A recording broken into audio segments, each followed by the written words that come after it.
Good afternoon, and I hope you're having an awesome day. I hope you had a meaningful and inspirational Rosh Hashanah with services and meals, and I hope it was sweet and good and will continue throughout the year. We're at a very pivotal time now, the time between Rosh Hashanah and Yom Kippur, a real time of introspection as we prepare for the holiest day of the year on Yom Kippur, which, although a solemn day, is also a day that we celebrate, because we celebrate that and for forgiveness that God gives us. You know, on Rosh Hashanah we were speaking about this, that last week I saw in the Wall Street Journal there was an article that many companies got together, some of the big companies got together, and they decided that the word feedback was triggering their workers. And when you told workers that you want to give them feedback, they got upset about it and they didn't want feedback.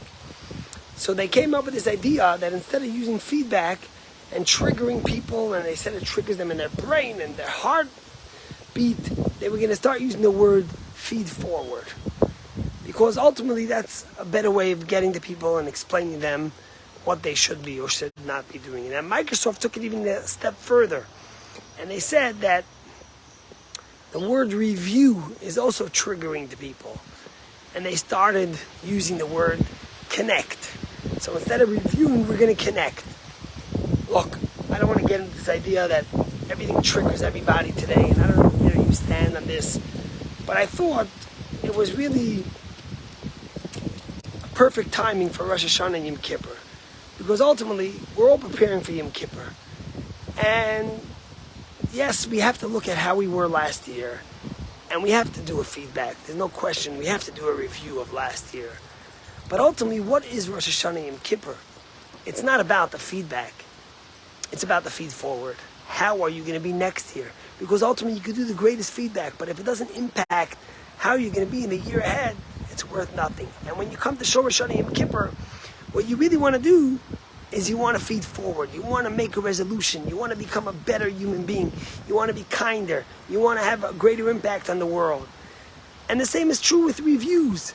It's not really a review of Rosh Hashanah and Yom Kippur. It's a time to connect with God. So I found it very poignant that this is the time when we were talking about it. Although I might not agree, or you might not agree with this idea and what they're doing and where the world's entering, but it really made me pause and think about what the value of Rosh Hashanah and Yom Kippur is. You know, we were speaking about the idea of AI, artificial intelligence, and the impact it has on the world. And is it good or is it bad? And it's interesting because the Hollywood hit Oppenheimer, which is the big deal now, is really, you know, which speaks about the one who invented the atomic bomb. And it reminded me of a story of this girl who once came to the Rebbe in the 1950s in the time when they were still doing drills in schools.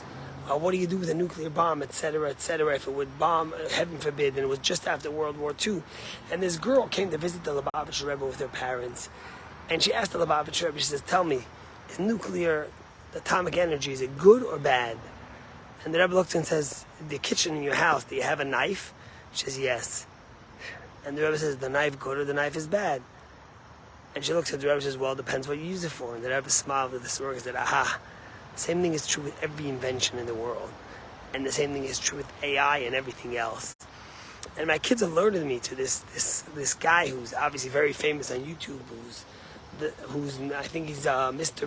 The Beast or Dr. Beast, whatever he is called, Mr. Donaldson, who has nearly 200 million subscribers to his channel. And he did this thing where one day he called up Dr. Levinson, who is one of the lead ophthalmologists, and he said, I saw your TED Talk, where in the TED Talk you said that half of the blind people in the world, which are 200 million blind people, half of them could be cured and be able to see with just a 10-minute cataract surgery that costs $1,000.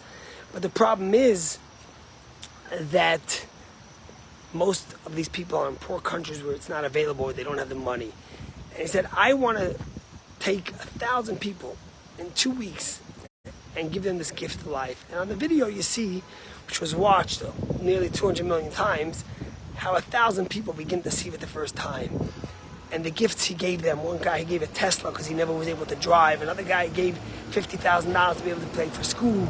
And another woman gave $10,000 to get her back on her feet. And the point was that here you have, everyone complains about social media and AI, and Twitter has been a big deal with all the anti-Semitism, but everything in the world could be used for good and bad. So as we feed forward and we get ready for Yom Kippur, I think it would be important for each and every one of us to think and to be honest with ourselves. Am I using all the gifts and talents that God has given me in the positive and to be the best person I could? And if yes, then how do I strengthen it? And if not, I'm not going to harp on what happened, but I'm going to make a resolution to feed forward and to connect with God and to be the best I could be this coming year. Shana Tova, and may it be sweet and healthy and